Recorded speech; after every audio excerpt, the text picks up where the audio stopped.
BNP গণতন্ত্রে বিশ্বাস করে বলেই একটি সুষ্ঠু নির্বাচনের জন্য বিগত 17 বছর ধরে আন্দোলন করছে।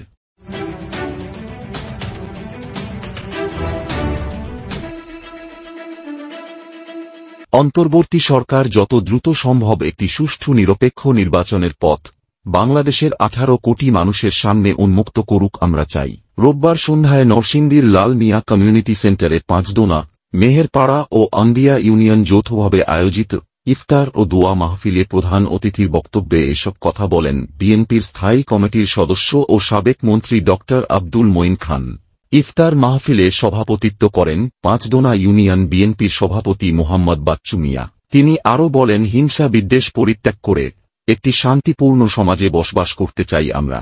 এ সময় বক্তব্য রাখেন স্থানীয় বিএনপি নেতা মাহবুব আলম, হাজী আব্দুর রশিদ, মনির হোসেন, লাল মিয়া মেম্বার, আবু সিদ্দিক মিয়া, মোহাম্মদ তারিক হোসেন রানা প্রমুখ।